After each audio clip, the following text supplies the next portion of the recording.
오늘은 우리가 알고 있는 대로다가 10계명 중에 제1계명을 나누고자 합니다. 우리는 오늘 출애굽기를 통해서 1계명을 보게 되는데 사실 유대교에서는 이것이 1계명이 아닙니다. 우리 10계명의 2계명과 3계명이 유대교에서는 2계명이에요.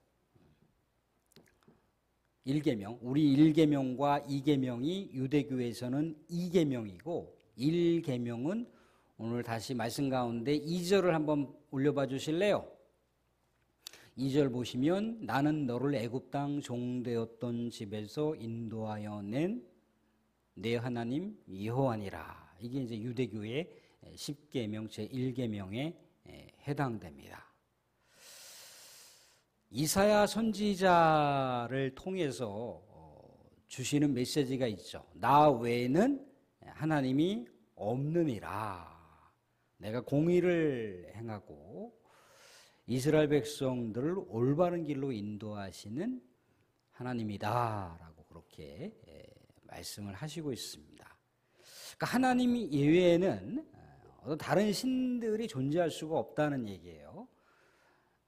하나님께서 다른 신들을 인정하는 게 아니라 다른 신들은 다 허구라는 거예요. 허상이라는 겁니다. 그림자라고 하는 거예요. 하나님은 어떤 하나님이시라고 얘기하고 있습니까? 질투하시는 하나님이라고 얘기하고 있어요. 질투하시는 하나님. 근데 이 질투하시는 하나님을 자꾸만 우리가 인간적인 속성으로 생각하는 경향성이 있다는 거예요. 질투심은 뭔가요? 상대적인 어떤 열등감에서 나타나는 아니면 욕망이 왜곡되어 나타나는 그런 어떤 심적 상태가 질투잖아요. 그죠? 그러니까 뭔가 상대방이 내가 갖지 못한 것을 가졌을 때 아니면 상대방이 내가 이룩하지 못한 것을 성취했을 때 나타나는 어떤 상대적인 열등감에서 비롯된 왜곡된 욕망이 그렇게 질투로다가 표출되는 것이 사람이잖아요. 그죠? 근데 하나님의 질투는 그것이 아니고 거룩성에 대한 훼손에 대한 분노예요. 거룩성에 대한 훼손에 대한 분노. 이것을 우리의 일상의 내용으로다가 연결을 하자면 부부간에 지켜야 할 금도가 있잖아요. 그죠? 그런데 남편이 외간 여자하고 아내에게 아무런 얘기도 없이 차 마시러 다니고 밥 먹으러 다니고 놀러 다니고 또 이상한 곳에 가서 외도를 한다. 그러면 아내의 입장에서는 이것을 질투라고 얘기할 수 있는 게 아니죠. 그죠? 남편이 부부간에 지켜야 할 거룩한 금도를 깨트린 거예요. 그래서 갖는 마음이 뭔가요? 아내의 분노인 거죠. 분노. 내 남편이 이래서는 안 되는데 내 남편이 부부의 예를 지켜야 되는데 그 부부의 예를 완전히 난도질하면서 파괴했다는 거예요. 이게 이제 거룩성을 훼손한 거죠. 그러니까 하나님께서 질투하시는 하나님이라고 하는 마음도 이 부부간에 지켜야 할 금도와 같은 그런 마음 때문에 갖는 거룩성의 훼손에 대한 분노가 하나님의 질투하심인 거예요. 그러니까 하나님의 백성들이 하나님이 아닌 어떤 허상을 신으로 만들어버리는 거예요. 명예를 신으로 만들어버리든가 물질을 신으로 만든다든가 아니면 자기 자신을 신으로 만든다든가 그래서 그것을 하나님보다 더 앞세우게 된다는 거죠. 그죠? 그럼 하나님 앞에서 믿음의 백성들은 어떻게 되는 건가요? 그게 영적인 간음이자 영적인 외도라고 하는 거예요. 그때 하나님께서 품는 마음은 질투하는 마음이라는 거죠. 그래서 하나님께서는 나 외에 다른 신을 두지 말지니라 그렇게 말씀하시고 있어요. 이스라엘 백성들이 20계명을 하나님께서 주실 때는 애굽의 종살이 400년 동안 그렇게 노예의 삶을 살다가 하나님을 통해서 자유함을 얻게 됐잖아요. 그죠? 구원을 얻게 됐다는 거죠. 그죠? 그런데 이스라엘 백성들에게 하나님께서 하나님이 어떠한 존재이신지를 10가지 재앙을 통해서 보여주셨어요. 그죠? 10가지 재앙이라고 하는 건 그냥 자연적인 어떤 현상 속에서 하나님께서 내리신 어떤 재앙이라기보다도 그 10가지 항목에 대해서 당시 애굽인들은 다신을 숭배하는 사람들이었기 때문에 자연세계의 특정한 어떤 곤충이라든가 자연세계의 특정한 대상을 그들이 신으로 섬겼다는 거예요. 근데 하나님께서 보여주신 것은 뭐냐면 그게 다 거짓이고 허구고 허상이라는 거예요. 신이 아니라는 얘기인 거죠. 그래서 하나님께서 어떠한 존재인지를 보여주신 것이 10가지 재앙의 사건이라는 겁니다. 그렇지만 400년 동안 종살이하는 삶이라고 하는 건요, 아마도 뼛속 깊이 자신의 존재 정체성을 상실할 만큼 뼛속 깊이 아마 물들어 갔을 거라는 거예요. 400년 동안 종살이를 하면서 그들의 어떤 종교관, 그들의 어떤 세계관, 그들의 가치관은 이미 다 애굽인으로서의 삶을 살아갈 수밖에 없는, 애굽인으로 이미 동화가 된 거예요. 그렇기 때문에 하나님께서 이스라엘 백성들에게 애굽인들이 섬기는 그 허상과 같은 그 신들을 다 정리해버리고 이스라엘 백성들을 구원시켰다 할지라도 이스라엘 백성들의 뼛속 깊이에는 이미 애굽에서 섬겼던 종교적인 의식이 남아있을 수밖에 없는 거죠. 그래서 하나님께서 모세에게 십계명을 준다라고 하고 모세를 시내산 위로 올려드렸잖아요. 그죠?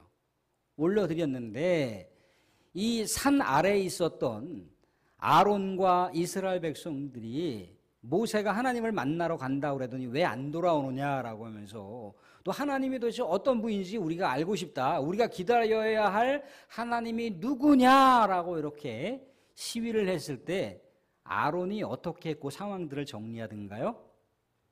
이스라엘 백성들에게 너네들 뭐 금붙이 다 갖고 와봐 그랬단 말이에요. 그래서 그걸 녹여서 주조했던 게 뭐예요? 금송아지라는 거예요. 금송아지. 근데 금송아지가 그냥 우상 금송아지를 이렇게 세웠다라고 하는 차원보다도 이미 400년 동안 이스라엘 백성들 마음속에 젖어 있었던 금송아지, 그것을 신으로 섬겼다는 거예요. 그래서 신으로 섬겼던 한 대상을 택해서 이것이 하나님이다라고 그렇게 소개를 했다는 거예요. 그러니까 이미 400년 동안 젖어 있는 삶에서 하나님의 백성이 된다라고 하는 것은 어떤 시간적인 차원으로 단순한 게 아니라는 거죠. 그래서 광야 노정의 삶을 통해서 하나님이 누구신지를 알게 하신 거예요. 사실 광야길은 10하루길밖에 안 돼요. 그러니까 2주도 채 안 되면 가나안 땅으로 애굽에서 가나안 땅까지 갈 수 있는 길은요 2주 정도면 갈 수 있는 거리예요. 열흘길이면 갈 수 있는 거리라고요. 그런데 40년 동안 우리 하나님께서 뺑뺑이를 돌린 것은 뭐냐면 이스라엘 백성들이 골탕을 먹이려고가 아니라 그 노정길을 걸으면서 하나님의 존재를 깨닫도록 하신 거예요. 근데 이스라엘 백성들은 너무나 다신을 숭배하는 것에 자연스러웠다는 거예요. 다신을 숭배하는 거예요. 그래서 하나님께서 이스라엘 백성들에게 주시려고 했던 그 메시지가 뭔가요? 하나님 이외에는 다른 신이 없다는 거. 이게 오늘 우리가 보게 되는 첫 번째 계명이라는 거죠. 이스라엘 백성들이 보고 배우고 느낀 게 뭔가요? 그들 나름대로 갖고 있었던 400년 동안 갖고 있었던 그런 종교적인 세계관이었다는 거예요. 근데 그것을 깨는 것은 상당히 많은 시간이 필요하고 학고의 노력이 필요한데 그렇게 만만하게 쉬운 문제는 아닌 거죠. 뭐 지금 뭐 우리나라 같은 경우에도 일제 잔재 그 36년 동안 근 뭐 40여 년 동안 우리가 식민지의 그 삶을 살면서 나름대로 옛날 분들은 일본식의 어떤 표현들을 많이 갖고 계세요. 지금도. 그때 당시만 해도 우리가 언어가 상실되어 버리고 우리의 삶의 여러 가지 전통과 문화가 다 파괴돼 버린 채 일본식의 어떤 전통과 문화, 일본식의 표현들이 익숙했기 때문에 우리가 그렇게 35, 6년, 40년 정도도 안 되는 그 삶 속에서도 일본 문화가 우리 마음속에 상당히 많이 스며들어왔다는 거. 물론 지금은 이제 세월이 많이 흘러가서 오히려 일본에 있는 어떤 잔재된 문화라기보다도 어떤 뭡니까 글로벌 시대에 해외에 걸맞는 어떤 그런 문화와 전통들이 우리 가운데 스며들어 있는 건데 그렇다는 거예요. 이스라엘 백성들이 하나님의 그 신앙을 갖는다라고 하는 것은 그렇게 쉬운 게 아니라고 하는 말씀을 드리지만 애초에 이스라엘 백성들은 자신들의 그 당시에 하나님께서 이스라엘 백성들을 구원할 당시만 하더라도 그 백성들이 애굽의 종살이였지만 실제 근원을 거슬러 올라가게 되면은 이스라엘 백성들은 원래 누구의 백성들이었던가요? 하나님의 백성들이었어요. 하나님의 백성들. 하나님의 백성들인데 우리가 알고 있듯이 야곱 이후에 야곱이 아들들과 자녀들과 70명을 데리고 요셉이 애굽 총리로 있었을 때 그때 흉년기 때 이스라엘 백성들이 애굽 땅으로 들어갔다는 거예요. 그래서 그렇게 살던 세월이 온 400년이 넘어가는 시점이잖아요. 그런데 하나님께서 분명히 아브라함하고 약속한 게 뭐냐면 고역의 때가 지나가면 반드시 다시 돌아올 것이라고 하는 회복의 때를 알려주셨다는 거예요. 그래서 하나님께서 약속의 때 모세가 이스라엘 백성을 인도할 때가 하나님께서 아브라함에게 약속하신 그때였다는 거예요. 다시 하나님은 하나님의 백성들을 찾으신 거죠. 그래서 하나님의 백성들에게 하나님만 섬기는 하나님 백성이 될 수 있도록 그렇게 계명을 주셨는데 그 계명이 10계명이라고 하는 계명입니다. 근데 이스라엘 백성들은 우리가 알다시피 광야라고 하는 삶을 통해서 계속해서 하나님을 떠났다가 돌아왔다가 하나님을 떠났다가 돌아왔다가 그렇게 한다는 거예요. 그래서 그런 하나님을 떠났다 돌아왔다 그 노정의 삶을 살다가 결국 어디를 가나요? 가나안 땅이라고 하는 곳을 가잖아요. 그죠? 그런데 이것을 우리의 삶에 영적으로 우리가 연결을 해보게 되면 광야의 삶은 우리 인생 여정길입니다. 인생 여정길. 천국에 갈 때까지 가나안은 천국이잖아요. 그죠? 천국에 갈 때까지 우리 인생의 여정길, 이 광야 같은 여정길에서 끊임없이 그럴 수가 있다는 거예요.